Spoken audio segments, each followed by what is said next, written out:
Hi, welcome back to the Wisdom of Your Soul. I'm your host, Janice Mary. I hope you're doing well, and I hope that you're feeling well and keeping yourself safe.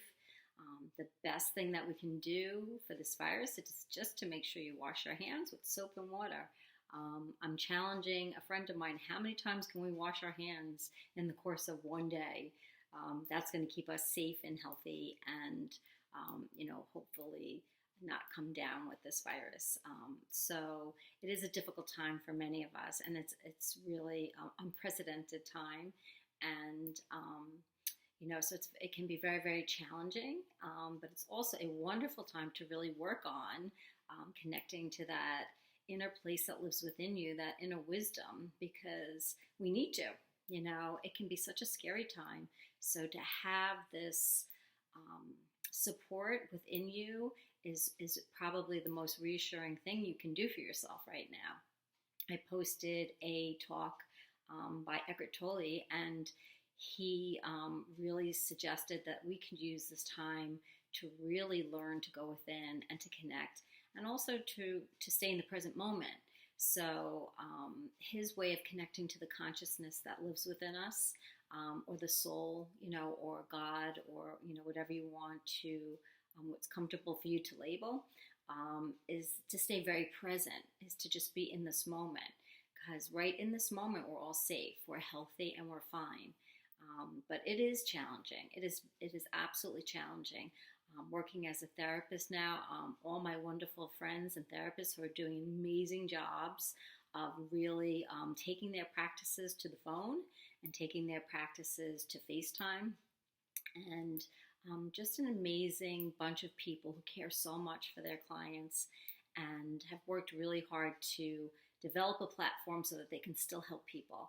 And the same thing goes for all the wonderful teachers out there. I hear my daughter's on their online college, and I hear their professors and what enthusiasm that they have for what they're teaching, and how they're helping my daughters through this difficult time. It is really, if you really listen, it's just, it's amazing to me how people can adjust and how people really do step up to the plate.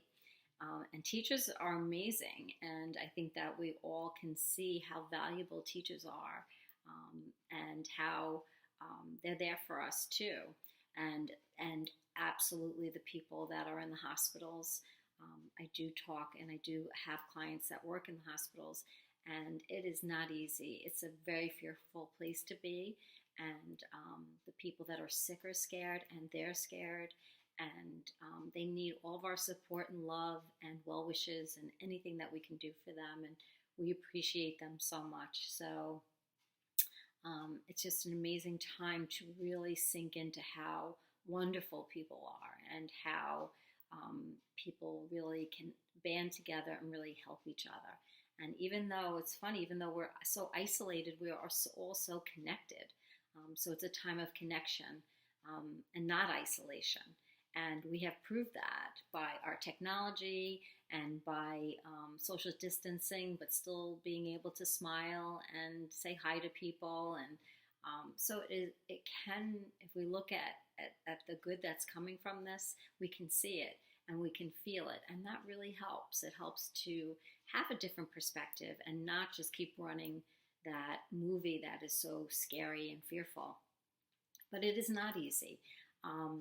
Now that I really have lived in a way that I don't take my thoughts very seriously, I can really observe them and see where they go. And, without it affecting me so much, I just can watch, what my thoughts do. And it occurred to me how it is really like this movie in my mind, and what it plays and how detailed it can be. It's almost like watching a movie of what I think could happen, in the future. And being a creative person and having this in imagination, if I believed in that movie that I was watching in my mind, I would be terrified. And it is terrifying. It like jolts you a little bit, like, oh my goodness, could I get sick? Could I end up in the hospital? Could I die? And when you play that movie, We are amazingly imaginative. So when we play that movie, it is almost like it's happening. We're putting ourselves in those situations. So it's really, really important for us to kind of jolt ourselves out of that and to say and to remind ourselves, like Eckhart Tolle will say, come back to your breath, come back to being present, close that movie. The mind is a wonderful tool, and it is. I love my mind for what it can bring to me, but we really do have to kind of move away from it, or we will be, living in fear all day long, and that's just so difficult for all of us, and also it just takes our lives away. It takes our lives away of today, so we don't have to take today away by watching that movie, because if you watch it once, even for 5 minutes, it can affect you all day long. So what I do is I was watching the movie that was being played for me in my mind and was like, okay, that is just not happening and it's not true. And, go back into that soul energy and feel that support and that guidance and that love, and that kind of really makes it real for me that it is just a movie and that is not happening. And then I hear more wisdom. I hear more like, and if it did happen, you could handle it. And if it did happen, there would be people there to support you. And if it did happen, it probably would never be like what you were imagining. And so why imagine the worst, and why live in that? And so that is our goal through this crisis, is to not live in our movies in our minds. They're so engaging. I mean, you could just listen to yourself and let your mind just go, and that could affect you all day long. So it's really important to kind of pull yourself out of it and to become present again. Go back to your breath, to soothe those thoughts, to say, all right, that isn't happening and I'm fine and everything's good right now. So you can soothe those thoughts so that you can move away from those thoughts. You're not going to get rid of them. You can't stop them from arising. They're going to come. It's just, what are you going to do when they're there? For me at this point, I kind of try to laugh at them, like, oh my goodness, like, what am I thinking? Like, this is so not helpful for me. So I move away from them, and then I go back in a little bit deeper, and it's like a little bit of a meditation, I guess. It's just kind of a stopping and really feeling within my body and feeling a different vibration, and then asking for some support and help from that place. So you really have to not believe your thoughts. Realize that your thoughts don't have anything good to say. Most of the time, your thoughts want to give you the worst case scenario. And I would have to say that it's interesting that the mind really does want to protect us in that way. It gives us a worst case scenario so that we can be prepared. And I get that. But we don't have to be prepared all day long. And we don't know what we're preparing for because we don't know what's going to happen. So our mind is precious in a way because it wants to protect and prepare. And that's not bad. So we don't want to discount it totally, and we don't want to hate our minds. We just have to see it for what it's worth. It's almost like, I always compare it to a computer. A computer is a wonderful tool and can give us so much and has so much information for us. But there is nothing like sitting with a person. That's different than just working on your computer. So that's the difference between the mind and your consciousness or your soul. The mind is limited. It's like that computer. You can get a lot of information from it, and depending what you're kind of looking for, you're going to get. But we don't want to just live in the mind, because the mind, especially during a time of crisis, can be a very, very scary place to be. And that is not where we want to be.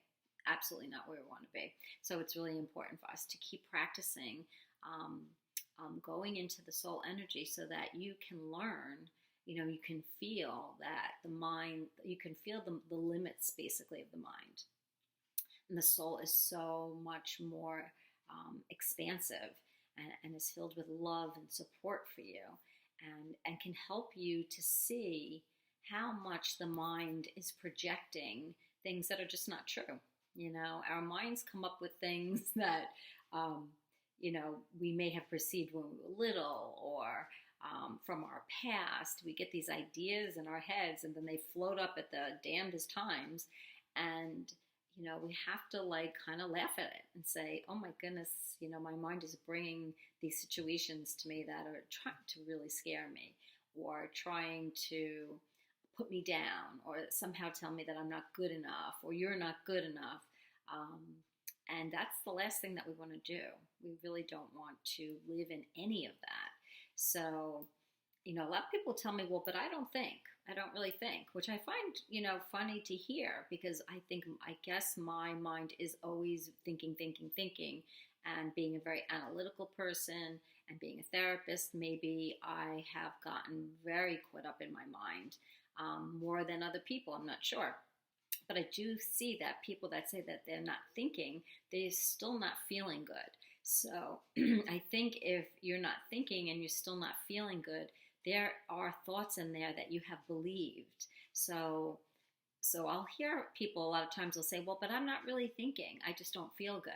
You have to just learn to trace a little bit of what you were thinking before you start not feeling good. There's always thoughts there. And then there's always conversations there. There's always editing, the bad editing when you wake up. Oh my God, I have to do this. I have to do that. I don't want to do this. I don't want to do that. So all the editing can make us feel bad. So there's a lot that goes on within the mind. It's what the mind will produce naturally, and then what we add to what the mind is producing, and then how we talk to ourselves. So that's a lot going on. So we kind of have to deal with all of that and help ourselves to move out of all of that.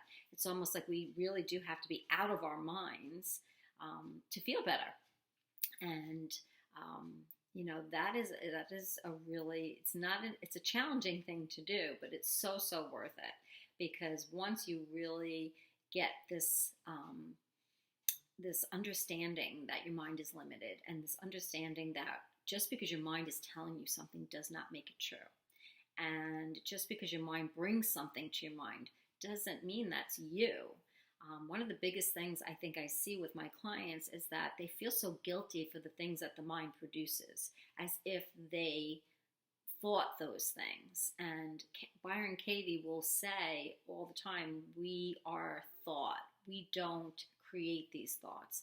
So in a way, it's like the computer spitting out, information. And it's what we add to the thoughts. So, and if we were thinking these thoughts and creating these thoughts, we would not be upset by them. We wouldn't be horrified by some of them. So if a thought comes in that is not in line with how you normally are, then it's like, oh my God, why did I think that? That's a terrible thing to think. You're the one saying, oh my God, why did I think that? That's a terrible thing to think. And that's a relief, because you're not responsible for your thoughts. You're not responsible for your feelings. They just get triggered within us, and they get triggered from places of the past, and they get triggered from misperceptions. So in a lot of ways, we don't want to believe any thoughts that are hurtful to yourself or to anybody else. So then again, we have to look at the thoughts that just naturally arise in us. If they're negative, we don't want to believe them. We don't want to agree with them. So if a thought comes up, oh, I'm not good enough, or oh, I don't feel thin today, so I'm bad. Now, if I believe that, what will that do to me today? How will that make me feel? How would that one thought, that one belief color my day? As opposed to, oh, I don't think that way about myself. I don't think about my weight. I don't think about what I eat. I don't think about any of those things anymore. So then how is my day going to go? So you have one day colored by this belief that, if I'm not a certain way, I'm not good enough, or to not have that belief. And so that those two things are going to really create a completely different day. So if you wake up really believing that you're going to get this virus and get sick, what is that going to create within your day? As opposed to, I'm healthy right now, I'm fine, I'm going to take 1 minute at a time, and I'm going to enjoy some of this downtime that I have. I'm going to enjoy things being a little slower, and this forced, um, quarantine. I'm going to take the good from it, and I'm going to learn to create this inner peace within myself. So it's not easy, but it is something that is really, really valuable. And so when you have all that kind of under control, so you have your thoughts all over here, and then the soul energy or the consciousness energy is here, you're really moving away from it, and you're going to a completely different place. And this different place has so much to share with you. It has a lot of wisdom, and you could take this time in this quarantine to write a book, or to write posts, or to do whatever it is that comes up from within you when you're in your energy. We all have our different gifts that can can arise when we're more connected in that way. So it's really, really in our benefit to really challenge these thoughts. If my thoughts are telling me anything bad about myself, I have to say, how is that even true? The mind wants to prove it true, and you might be able to find, well, it's true because of this, this, and this. And again, why do we want to believe anything bad about ourselves or anybody else? And we have to realize that anytime we're thinking badly about somebody else, we're just really doing the same thing to ourselves. So if I start thinking negatively about you, then that's really just a reflection again of me. So there isn't anything that anybody can do to make me feel bad without my permission, basically. So if somebody says something to me and I get hurt by it, it's because I have allowed myself to be hurt by it. So it's really interesting if you have that point of view to realize, okay, no matter what anybody says to me, I can either believe what I think, what I'm interpreting from what that person's saying, or not. And that's my choice. And depending on that choice is depending how I'm going to feel throughout the day. So we really want to see that we have a lot of control of how we feel and what gets triggered within us. And even when something gets triggered within us, we can soothe it and say, okay, I was just triggered like all the times that I've always been triggered, and I don't want to let this, eat away my day. So like A Course in Miracles will say, start again. If somebody triggered you and somebody did something to upset you, just take a moment and say, you know what, whatever it is that I think they did to me, I've probably done to other people. So I'm not going to get crazy about what they just did to me. I'm going to take a deep breath and I'm going to let it go. We get upset by the way people treat us because in a lot of ways we do the same thing back to people. None of us are perfect. And anytime somebody hurts you, you have to think, well, when did I do that? When did I ever do the thing that I'm getting upset about in this other person? We have to reverse it because we're all the same and we're all doing the same thing to each other all day long. So if I'm going to get upset with you about doing it, then I'm upset with me. And again, it's this endless cycle of being upset all the time. And the only way out is to forgive yourself and to let it go. Forgive yourself for something you have not done, like A Course in Miracles will say, and forgive other people for what they haven't done. It's all just a big misperception. So there isn't anything that anybody can do to us that we have to agree with to hurt us, and it sounds simple and it's not. It's something that, we have to work on a little bit, but it's really worth doing it. It's really worth saying, okay, no matter what this person is saying to me, unless I agree with it, it's going to be in my mind all day long, and I don't have to have it be in my mind all day long. So I am not going to take this in, So we have to have a lot of compassion for ourselves, and then we have to have a lot of compassion for everyone around us, because look at all this work that we have to do to move out of our thinking mind, to go more into the soul energy. It's a little bit of work in the beginning. And if we all have to do this, we should have a lot of compassion for each other, because we all get tripped up on this, and we all struggle with thinking terrible things about ourselves, and then trying to work through that. Nobody is really absolved of this.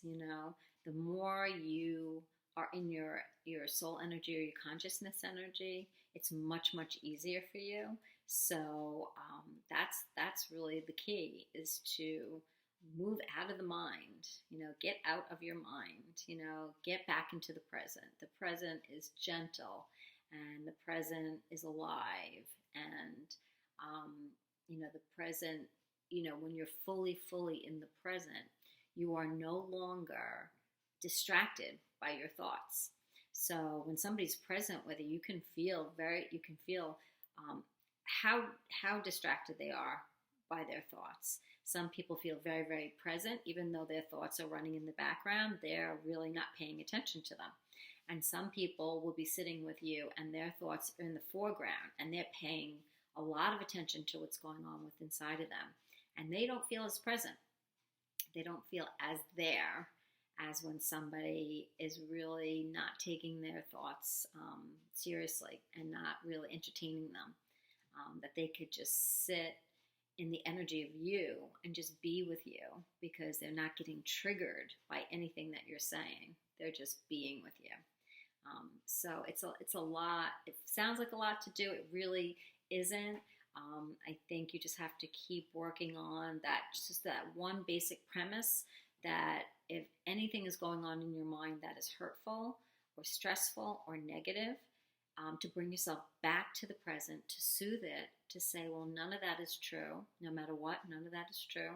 There is another place inside of me that is much wiser, and I could seek advice from. So anytime my mind gets, I get caught up in that movie, that negative movie, I will stop and I'll go within and I'll ask for that secondary advice, which is the wisdom. And the more I stay in that, the better I feel, and the more present I am, and the more that my life just flows. And there's not a lot of talking.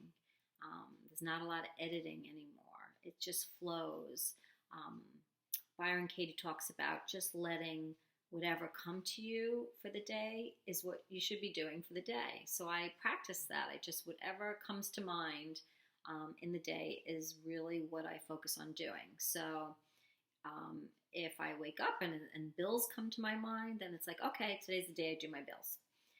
So instead of making lists, instead of forcing myself to do things that I don't want to do, it's a very gentle, beautiful way to live, to just allow yourself to do what comes to mind and to just simply do it, and not to edit, and not to complain, and not to dread, and just to be in the flow of your life. And when you're in that, it really, really feels so much different. Again, it just feels like how you used to feel maybe when you were younger and you were just more free and you didn't really have any worries. If you're fully present in your life, you're not in the future that you're not ready for, and you're not looking into the past to pull things out, to beat yourself up about.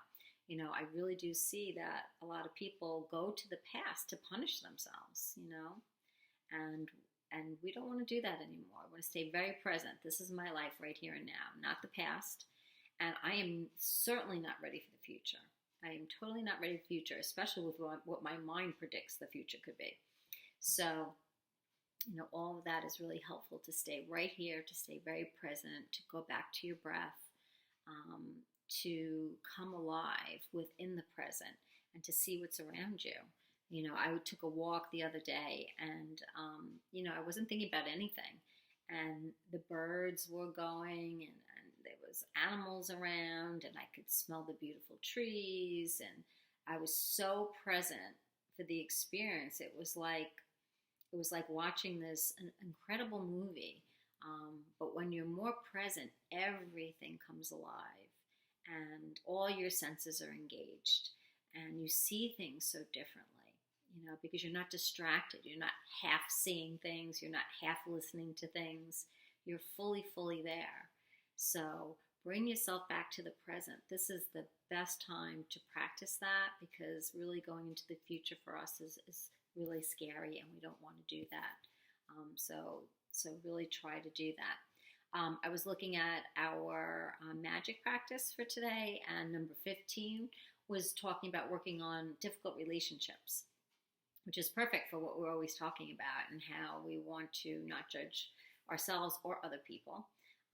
And when we do judge ourselves and other people, that we just move out of that kind of thinking and saying, I don't deserve it, they don't deserve it. So what she had suggested is that anyone you're having problems with, write down 10 things about them that you love, 10 things that you love. And that certainly gets you out of that looking at them through your issues. If you're looking at somebody and you're saying, I don't like this, I don't like that, I don't like this, I don't like that, those are all the things that you've probably experienced as a child that you didn't like, or there are things that you don't like about yourself that you do. It could be a multitude of things, all of which is over. So if we're having problems with people, it's because we're seeing them through our eyes of hurt. We're seeing people through the eyes of our past pain, and we don't have to do that anymore. When you live in the present, there is no past pain, and there's no future dread. So it's really helpful to really challenge yourself and say, really, there is not anybody that I need to have a problem with. There really isn't anyone that I could say that I hate, And she had a quote in there saying that, when we're angry at people, it's like picking up a hot coal, to pick it up and to throw it at somebody. And that's such a great analogy, because if you pick up a hot coal to throw at somebody, who's getting hurt? We're getting hurt. So the other person isn't getting hurt by how we feel about them. We're getting hurt. It's like drinking poison. It's not something that we want to do.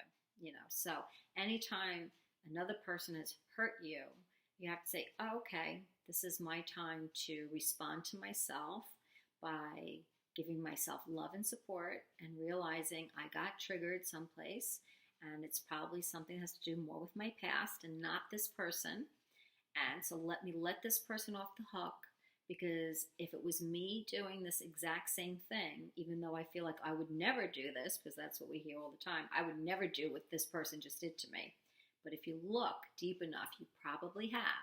You probably can find it. Like Byron Katie will say, you can go within and find the time that you talked behind someone's back, or gave a snarky attitude, or whatever it is that you're getting upset with somebody. You probably on some level at some point have done the exact same behavior. So when you're forgiving another person, you're really forgiving yourself as well. So again, it is that thing that whatever we're thinking about another person is really just another opportunity for us to forgive ourselves and to forgive the other person. So it can be a beautiful reminder. Anytime that I'm hurt, it's my time to forgive myself, and then to forgive that other person, to go into my soul energy and to get a little bit of a different take on it. Like, what is this really about? A lot of times when someone triggers me and I get hurt and upset about something, and then I kind of meditate a little bit on it, I will be brought back to the original source of where this came from, whether it was in my childhood or last year, or, they usually will, that energy brings me back to when it first happened. And it's so interesting. And not all the time, but you will get definitely a different perspective. So if we look at the mind having one perspective on things, that it's a limited perspective on life and yourself, and the soul, your conscious energy, has an unlimited perspective of you and your life and everyone that's in it. So get a second opinion. We tend to go to the first opinion, which is our mind. So the second opinion is where your wisdom lives. And that's all about what we're talking about, the wisdom of your soul. So first opinion is your mind. Always go in for your second opinion, and just keep soothing and moving away from thoughts that are painful and hurtful or telling you you're not good enough, and don't buy into it, and don't let yourself beat yourself up. The thoughts will come up, but don't you also give yourself that opportunity to talk to yourself in ways that are hurtful. Just refuse to talk to yourself that way. It's not going to motivate you. It's not going to help.